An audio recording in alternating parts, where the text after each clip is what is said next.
Hello students, good morning. आज हम लोग वेक्टर का क्लास 5 में आ चुके हैं।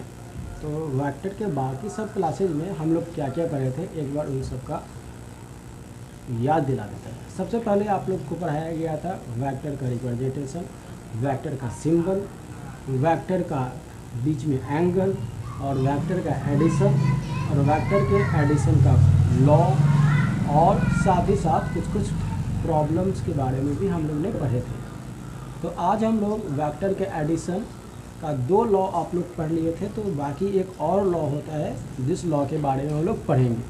तो वेक्टर के एडिशन का 2 लॉ आप लोग को याद होगा। सबसे पहला था ट्रायंगल लॉ और दूसरा था पैरेललोग्राम लॉ।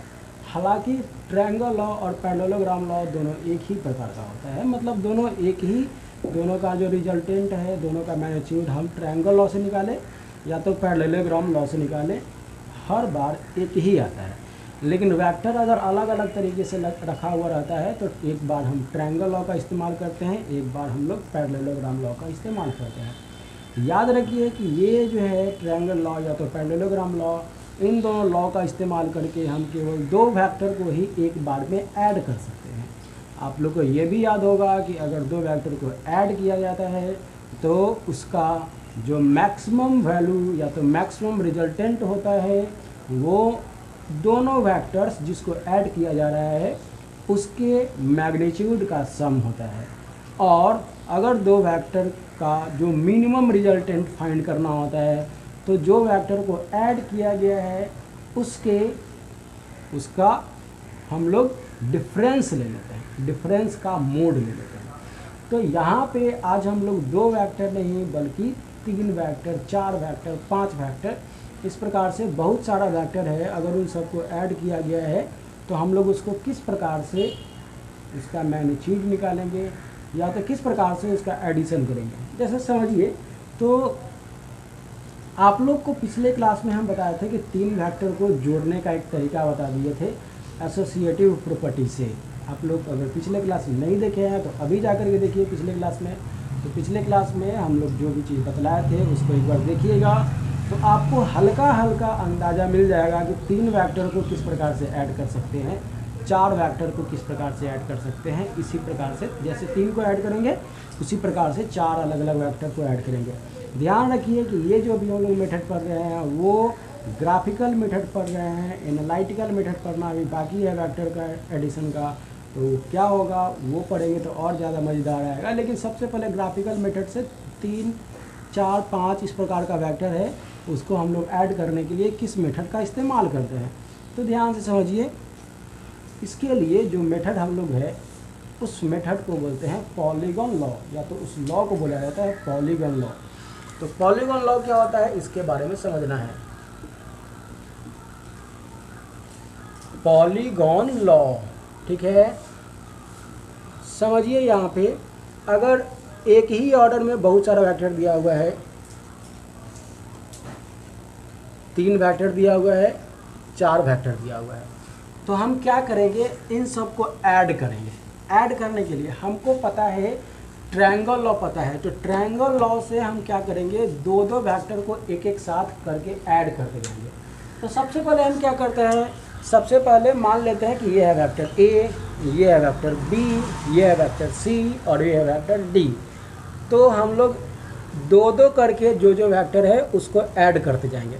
तो अगर ए वेक्टर और बी वेक्टर को अगर आप ऐड करिएगा तो क्या होगा, तो ए वेक्टर का टेल और बी वेक्टर का हेड, इन दोनों को हम देंगे ज्वाइन कर।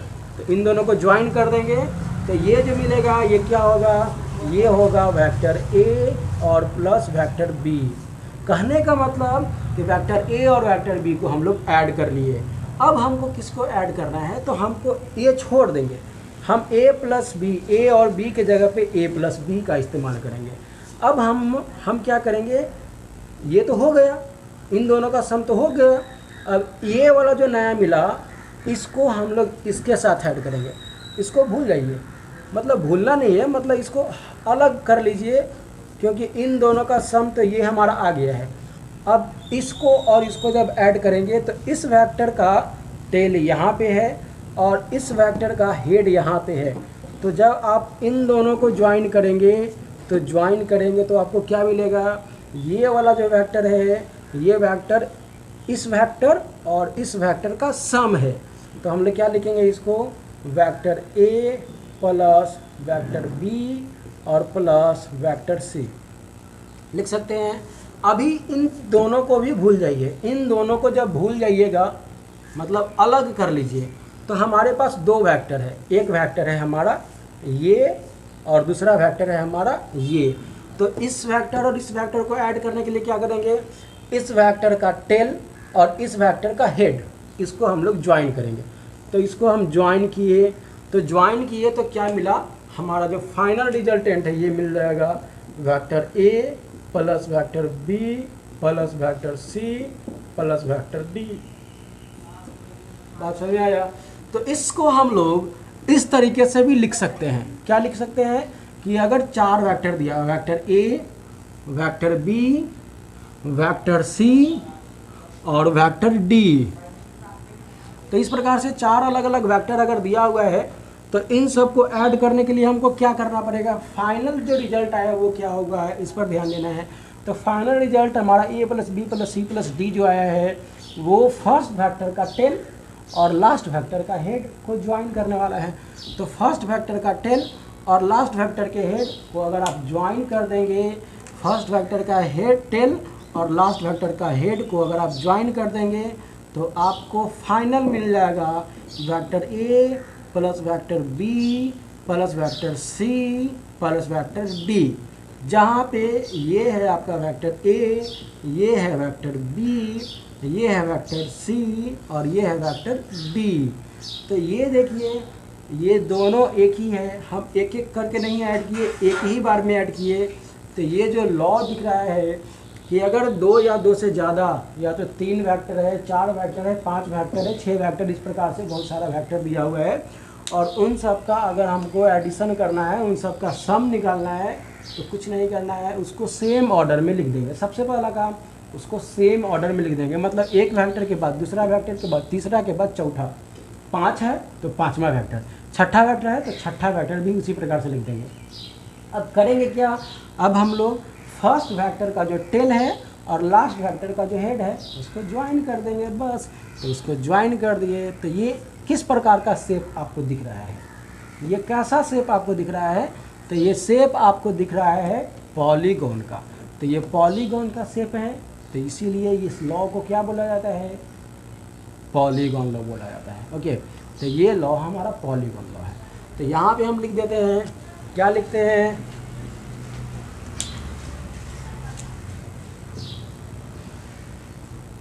if 3 or more than 3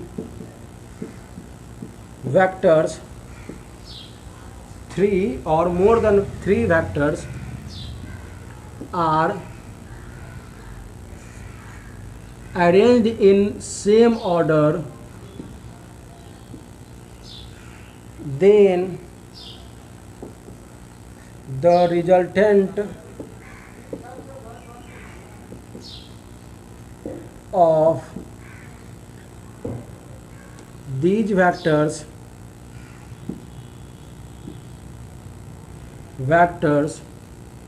is represented by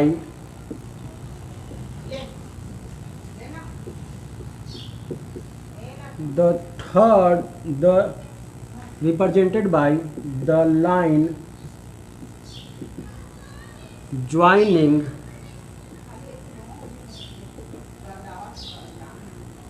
the tail of what, first vector and head of last vector, forming a polygon in opposite order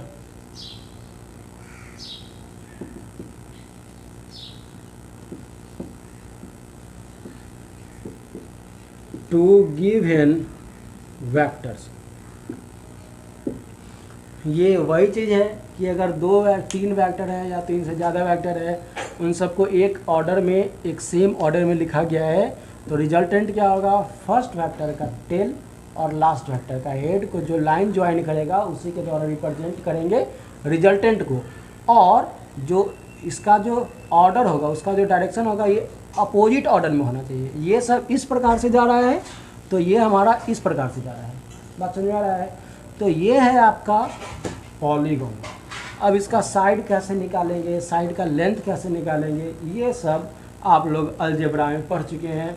class 9-10 में भी आप लोग पढ़ चुके हैं कि पॉलीगॉन का हम लोग साइड किस प्रकार से निकालेंगे। लेकिन इसके अलावे अगर हम लोग इसको केवल इसी तरीके से नहीं, इसको एनालिटिकल मेथड से भी हम लोग ट्रीटमेंट करते हैं। तो इस चीज़ को समझ लीजिए। इसमें कुछ कुछ इम्पॉर्टेंट पॉइंट्स के बारे में समझिए। जैसे कुछ कुछ इम्पॉर्टेंट पॉइंट कि अगर, जैसे देखिए यहाँ पे इसको हम इरेज कर देते हैं थोड़ा सा समझाने के लिए। इसको यहाँ से इरेज कर दिए। अब देखिए कि अगर तीन वेक्टर है, ये है फर्स्ट वेक्टर, ये है सेकंड वेक्टर और ये है थर्ड वेक्टर।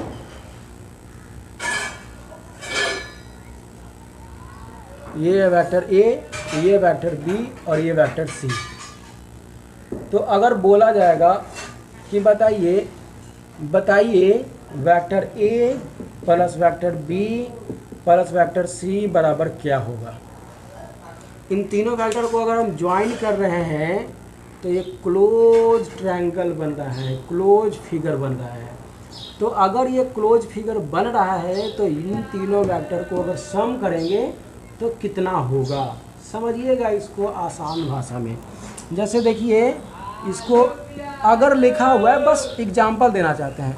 अगर ये है आपका वेक्टर ए, ये है वेक्टर बी और ये है वेक्टर आपका सी, तो इसका रिजल्टेंट क्या होगा, इसका रिजल्टेंट इतना बड़ा होगा ना।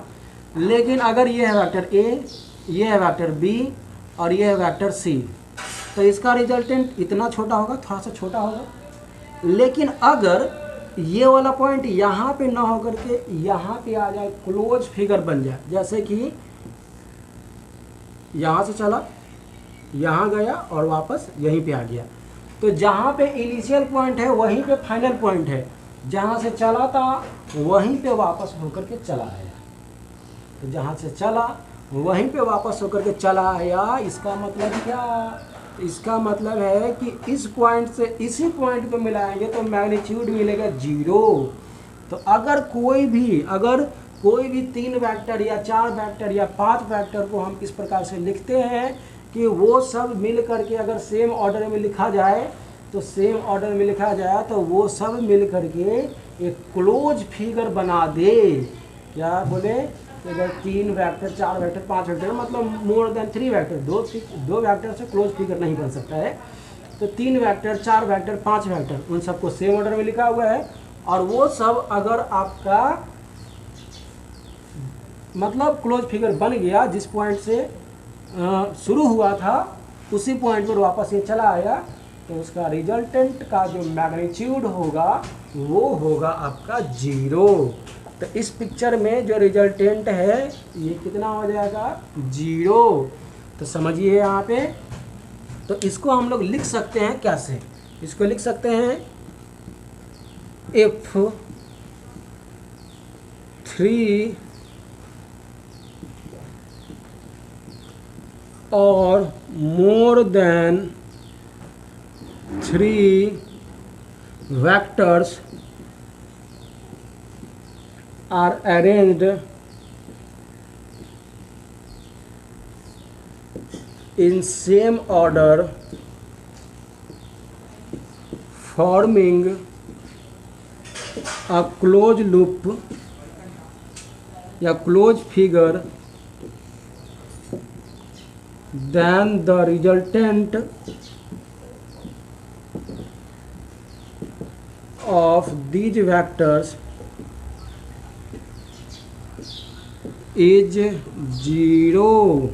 अगर वो क्लोज फिगर बन जाता है तो उसका जो रिजल्टेंट होगा वो कितना हो जाएगा, तो उसका रिजल्टेंट हो जाएगा 0 बस। तो ये पॉलीगॉन लॉ का एक स्पेशल केस है। तो ये चीज़ समझ लीजिए, इस पर भी क्वेश्चन हम लोग करेंगे। अभी हम लोग सब्ट्रैक्शन ऑफ 2 वेक्टर के बारे में पढ़ेंगे। 2 वेक्टर को किस प्रकार से सब्ट्रैक्ट किया जाता है इसके बारे में पढ़ेंगे। तो हम क्या करते हैं, इसको पहले इरेज कर देते हैं ताकि सब्ट्रैक्शन के बारे में पढ़ सकें।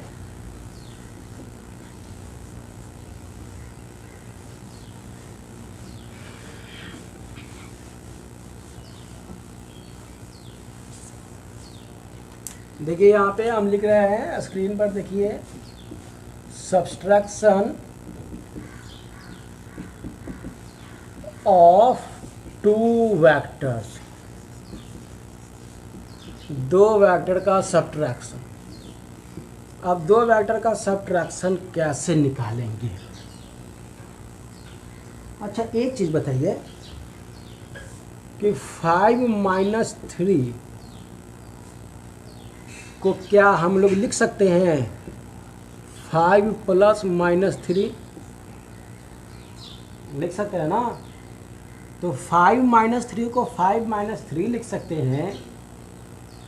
तो क्या vector A minus vector B को vector A plus minus vector B नहीं लिख सकते हैं?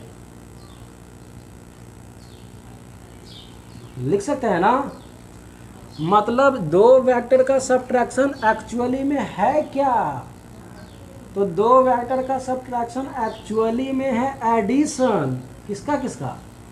तो पहला वेक्टर और दूसरा वेक्टर के निगेटिव वेक्टर का।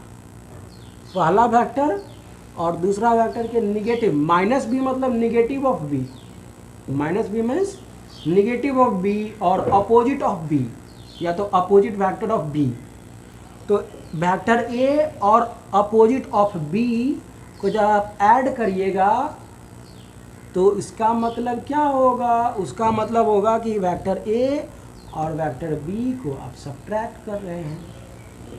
जैसे कि 5 में से 3 घटाइए, या तो 5 में से 5 को -3 के साथ ऐड करिए, बात बराबर है ना।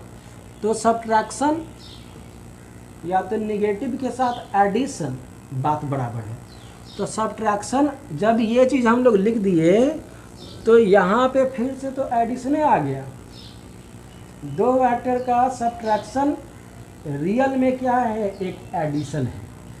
अब उसको हम लोग इस प्रकार से जब लिख सकते हैं तो एडिशन के रूप में उसको सॉल्व करने का कोशिश करेंगे। जैसे देखिए यहाँ पे हम लोग लिख देते हैं द सब्ट्रैक्शन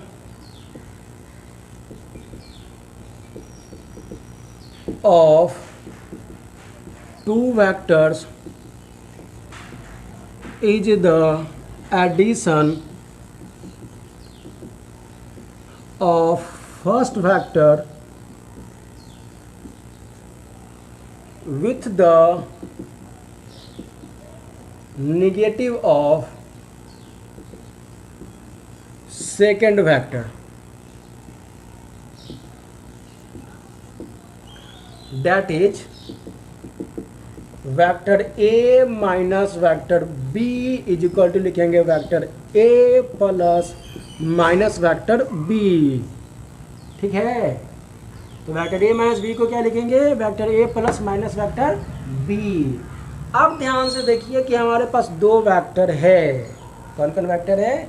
एक है वेक्टर a और दूसरा है वेक्टर इधर दिया हुआ है और इसको बोल देते हैं वेक्टर b।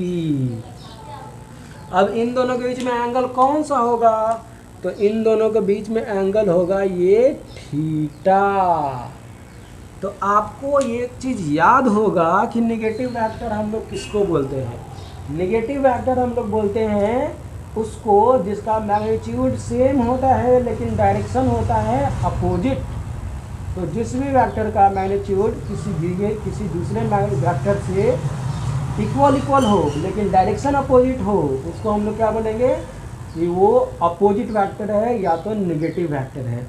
तो ये ए वेक्टर है और बी वेक्टर है। तो b का मैग्नीट्यूड के बराबर और उसका अपोजिट डायरेक्शन में अगर कोई वेक्टर लेंगे तो वो माइनस बी कहलाएगा। जैसे कि अगर ये है वेक्टर a तो उसको या तो p दे देते हैं क्योंकि a वहाँ पे लिखा हुआ है, तो माइनस p क्या हो जाएगा, माइनस p इधर हो जाएगा। अगर सामने की ओर जा रहा है तो p और इसको पीछे की ओर कर देंगे तो माइनस p, क्योंकि अपोजिट डायरेक्शन में आ गया। तो अगर हमारा ये है वेक्टर a और ये है वेक्टर b, तो वेक्टर माइनस वेक्टर b किधर होगा, तो माइनस वेक्टर b इधर होगा, ये माइनस b कहलाएगा। यस और नो, यस, क्योंकि ये ऊपर b है तो इधर आएगा तो क्या होगा, माइनस b। अब इसको भूल जाइए, उसको ऊपर वाला को भूल जाइए, केवल ये याद रखिए कि ये थीटा है, a और b के बीच का एंगल थीटा है, तो a और माइनस b के बीच का एंगल हो जाएगा, पूरा थीटा है तो ये हो जाएगा 180 डिग्री माइनस थीटा। ओके, अब यहाँ पे इसका रिजल्टेंट क्या होगा, तो a और माइनस b का रिजल्टेंट क्या होगा, तो ये जो दिख रहा है यही होगा आपका वेक्टर a और प्लस माइनस वेक्टर b का रिजल्टेंट। किस लॉ से ये निकाले, तो ये हम लोग निकाले थे ट्रायंगल लॉ से। ये जो निकाला गया था आप लोग के द्वारा, ये vector a plus vector b था, तो वेक्टर a प्लस b इस प्रकार से और वेक्टर a माइनस b इस प्रकार से। बस इसका मैग्नीट्यूड क्या होगा, बहुत अच्छे तरीके से मैग्नीट्यूड निकाल सकते हैं। ध्यान दीजिए, मैग्नीट्यूड ऑफ वेक्टर a का मैग्नीट्यूड कितना है, तो वो है a। Magnitude of vector b का मैग्नीट्यूड कितना है जी, तो b है। और एंगल भी माइनस b है ना, तो माइनस b का भी तो मैग्नीट्यूड b ही होगा। अब angle between b slash w मतलब between vector a and minus vector b is a और माइनस वेक्टर b। देखिए a और b के बीच का एंगल था थीटा, तो a और माइनस वेक्टर बीच का एंगल कितना हो जाएगा, तो वो हो जाएगा 180 डिग्री माइनस थीटा। ओके, अब हम लोग को लॉ पता है, क्या पता है, हम पता है कि r इज इक्वल टू होता है root under a square plus b square plus 2ab cos theta.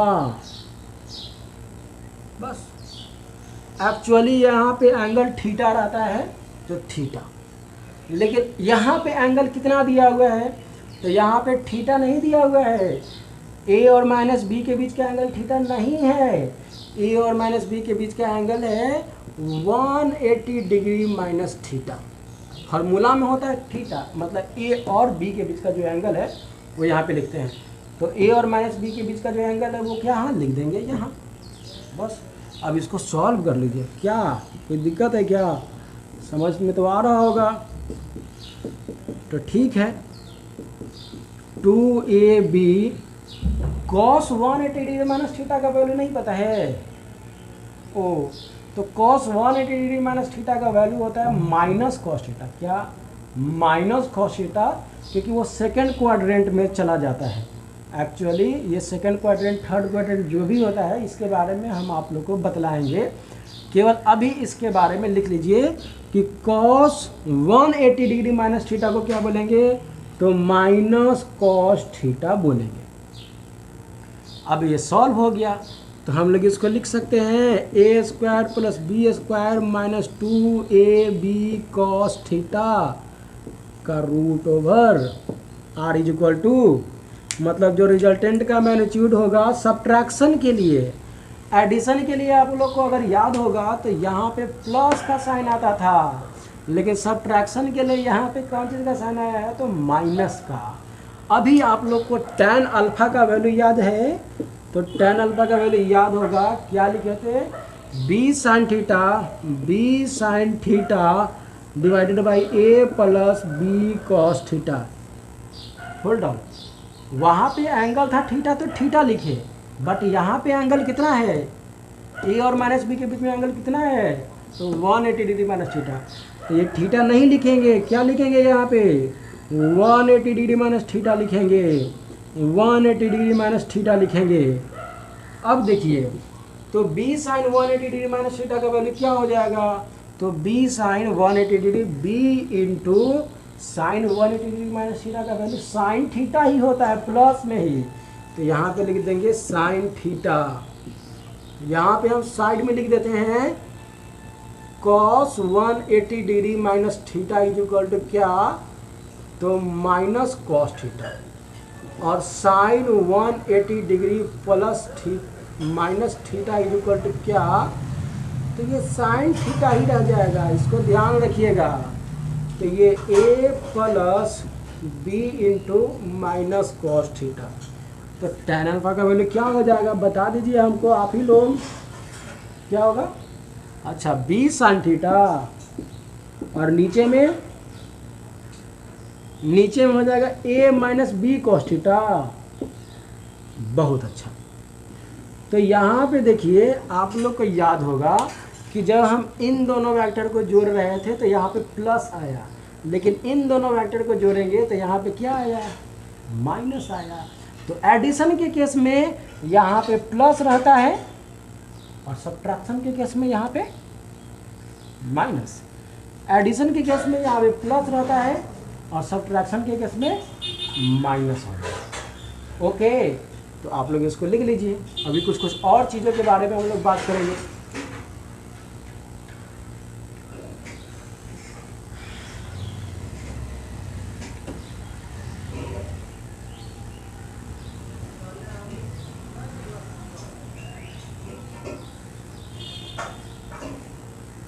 अच्छा, एक क्वेश्चन मेरे दिमाग में आया अभी, क्या क्वेश्चन आया है, find the angle between vector A plus vector B and vector A minus vector B. तो vector A plus vector B और vector A minus vector B के बीच का एंगल क्या होता है, निकल सकता है आप लोग से? नहीं, बहुत ही आसान है। देखिए यहाँ पे सॉल्यूशन देखिए, इसको समझने का केवल कोशिश करना है। ये है आपका वेक्टर ए और ये है वेक्टर आपका बी, ये ए और ये बी। तो देखिए समझिएगा, अगर हम a प्लस बी निकालें तो ये होगा vector a plus vector b। अगर हम लोग a माइनस बी निकालें, दोनों बराबर है जी, हाँ बराबर है, तो ये जो आपको दिख रहा है ये होगा vector a minus vector b। ये एंगल दिख रहा है, ये किसके किसके बीच का एंगल है, a प्लस बी के बीच का और a माइनस बी के बीच में। अभी अगर देखेंगे, मान लेते हैं, बस मानने में कुछ नहीं जाता है, कि हमारा वेक्टर a जो है वो छोटा है, बहुत इतना छोटा है, और वेक्टर b हमारा इतना बड़ा है। वेक्टर a हमारा छोटा है और वेक्टर b हमारा इतना बड़ा है, तो a प्लस बी का वैल्यू इधर आएगा,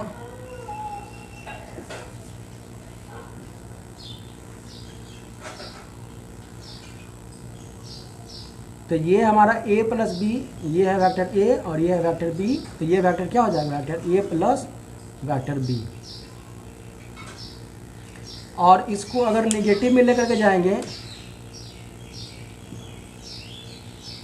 दोनों बराबर बराबर है ना, चलिए ठीक है, तो ये जो आपको दिखेगा ये होगा, इसको हम लोग बोलेंगे vector a minus vector b। अच्छा देखिए, ये ए का वैल्यू अगर छोटा किए तो एंगल पर कोई चेंज हुआ, ये एंगल और ये एंगल में कुछ चेंज हुआ? यस। अगर ए का वैल्यू हम छोटा किए तो ये जो एंगल है ना, ये एंगल थोड़ा सा बढ़ गया। अब अगर हम लोग ए का वैल्यू 0 कर देंगे, ए का वैल्यू कितना हो जाएगा? 0। ये तो बहुत कम, बी के कंपेरिजन में बहुत कम। तो ये वाला लाइन और ये वाला लाइन दोनों स्ट्रेट लाइन जैसा हो सकता है? यस, ये लाइन और ये लाइन दोनों स्ट्रेट लाइन जैसा हो सकता है।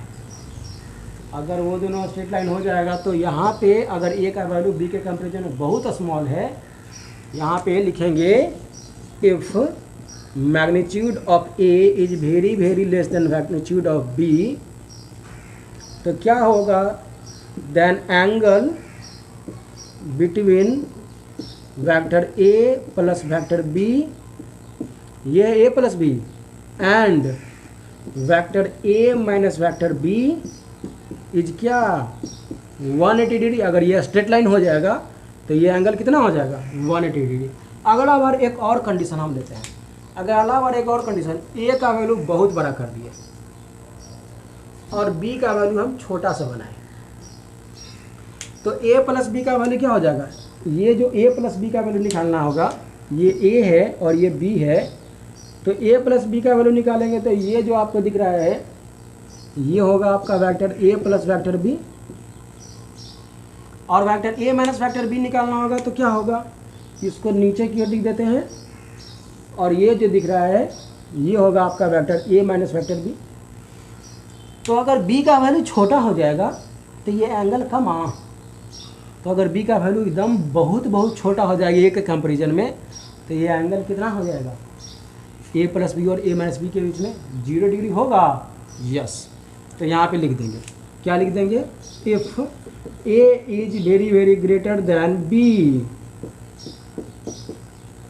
Then angle between vector A plus vector B and vector A minus vector B is what? 0 degree.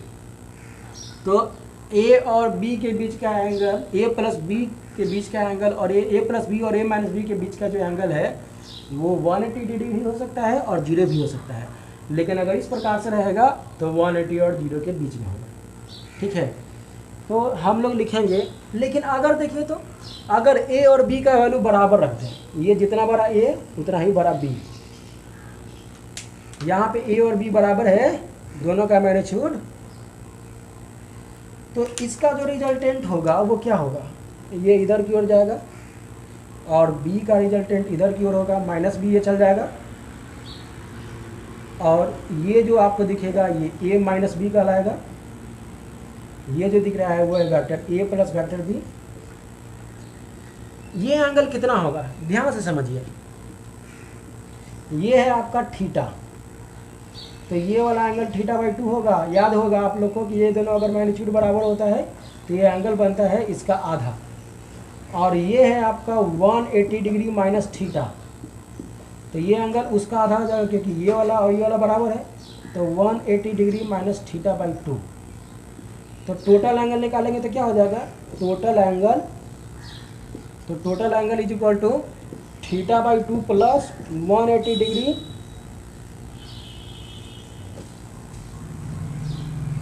Minus theta by 2, मतलब थीटा बाई 2 और plus 90 degree minus theta by 2, मतलब जोड़ेंगे घटाएंगे गुना भागा जो भी करना है करेंगे तो हमारा आएगा 90 डिग्री। कहने का मतलब ये है, कहने का मतलब क्या है कि अगर वेक्टर ए का जो मैग्नीट्यूड है और वेक्टर बी का मैग्नीट्यूड दोनों बराबर है तो क्या होगा? Angle between vector A plus vector B and vector A minus vector B is 90 degree. 0 degree होगा, 90 डिग्री होगा, 180 डिग्री भी होगा, ए प्लस बी और ए माइनस बी के बीच का एंगल। कंडीशन अलग अलग है। तो अगर आप लोग से पूछा जाता है कि find the angle between vector A plus B and vector A minus B, तो इसका आंसर क्या लिखिएगा? इसका आंसर कि 0 डिग्री से लेकर के 180 डिग्री तक कुछ भी हो सकता है। तो इसका आंसर होगा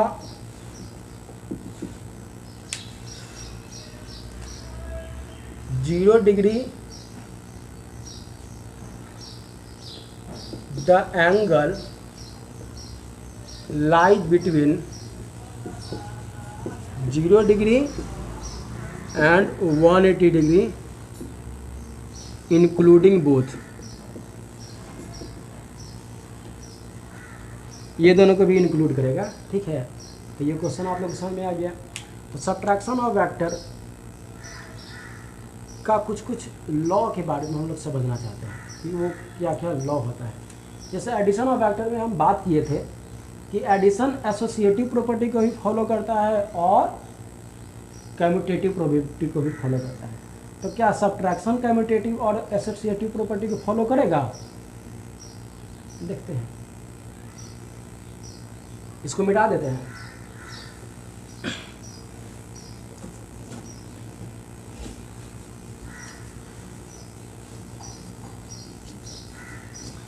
देखिए यहाँ पे मान लीजिए कि ये है आपका वेक्टर ए और ये है आपका वेक्टर बी। ये है वेक्टर ए और ये है वेक्टर बी। तो a माइनस बी का वैल्यू क्या होगा बताइए, आप ही लोग बता दीजिए। चलिए बहुत अच्छा, a माइनस बी का जो वैल्यू होगा ये माइनस बी होगा, तो a माइनस बी का वैल्यू वो होगा, ये है vector a minus vector B. लेकिन अगर ये है वेक्टर a और ये है वेक्टर b, तो अगर हम लोग b माइनस ए का वैल्यू निकालना होगा, जैसे देखिए ये है वेक्टर a और ये है वेक्टर b, तो b माइनस ए का वैल्यू निकालना होगा। तो हम क्या लिखते हैं, इसको ऐसे लिख सकते हैं, वेक्टर b और ये है वेक्टर a, लिख सकते हैं ना इस प्रकार से। a को इधर उधर कर देना, क्या दिक्कत है, कोई दिक्कत नहीं है। अब इधर जाएगा तो हमारा ये क्या हो जाएगा, ये माइनस ए हो जाएगा। तो अगर आप वेक्टर बी और वेक्टर ए का सब्ट्रैक्शन देखें तो क्या ये वाला जो वेक्टर दिख रहा है ये वेक्टर है, सीधा लाइन है, टेढ़ा लाइन मत समझ लीजिए, ठीक है। तो ये है आपका vector B minus vector A. तो वेक्टर ए माइनस बी और वेक्टर बी माइनस ए में अंतर है ना अंतर? क्या अंतर है? ये नीचे की ओर है और ये ऊपर की ओर है। तो यहाँ पे हम लोग लिखेंगे therefore vector A minus vector B does not equal to vector B minus vector A. मतलब do not follow commutative law. ये कम्यूटेटिव लॉ को फॉलो नहीं करता है। अब एसोसिएटिव को फॉलो करेगा, देखते हैं। ये है वेक्टर ए, ये है वेक्टर बी और ये है वेक्टर सी।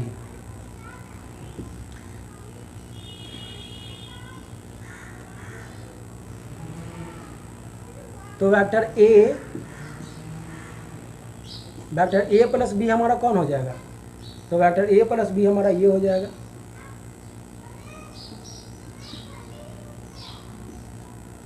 और माइनस सी करेंगे तो ये इधर चला जाएगा, ये होगा माइनस सी। तो ये जो दिख रहा है आपको, ये जो लाइन है ये है vector A plus vector B और माइनस वेक्टर सी। लेकिन अगर हम बात करें कि ये है वेक्टर ए, ये है वेक्टर बी और ये है वेक्टर सी, तो ये माइनस यहाँ से यहाँ अगर रख देंगे तो ये b है और ये c है, तो b प्लस सी आपका ये हो जाएगा, ये वाला vector b plus vector c। तो ये वाला जो वेक्टर दिख रहा है ये वाला वेक्टर हो जाएगा माइनस वेक्टर b और ये वेक्टर a। तो इन दोनों का सम आपका ये होगा vector a minus vector b plus vector c। तो क्या इसको ना ब्लू कलर से ही लिख देते हैं ताकि आपको समझ में आए। तो क्या ये वाला ब्लू लाइन ये वाला ब्लू लाइन दोनों सेम लग रहा है? नहीं ना लग रहा है। मतलब हम लोग कह देंगे कि A plus B minus C does not equal to A minus B plus C. मतलब डू नॉट फॉलो, डू होगा या डज होगा, डज नॉट फॉलो एसोसिएटिव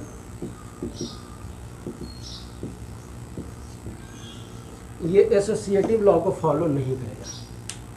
तो ये जो चीज़ था, ये सब्ट्रैक्शन के बारे में हम लोग आज पढ़े। इससे रिलेटेड क्वेश्चन बनाइए, क्वेश्चन बना करके कोई प्रॉब्लम होता है तो जो कमेंट सेक्शन है वहाँ पे जाकर के लिखिए क्वेश्चन को, और आप लोग इस प्रकार से पढ़ते रहिए। हम लोग पूरे अच्छे तरीके से बनाएंगे, क्वेश्चन को समझेंगे और पूरा सिलेबस को ख़त्म करेंगे। ठीक है, आप जहाँ पे भी पढ़ते हो, किसी भी प्रकार से पढ़ते हो, आप यहाँ पे पढ़िए और बहुत मज़ा आने वाला है। अभी तो खैर हम लोग फिजिक्स से शुरुआत किए हैं, फिजिक्स का पी ही बतला रहे हैं। अभी और भी चीज़ जानना ज़रूरी है, उन सब के बारे में भी हम लोग पढ़ेंगे। ठीक है, हम ज़्यादा बात नहीं करते हैं, मिलते हैं नेक्स्ट क्लास में। तब तक के लिए बाय, टेक केयर।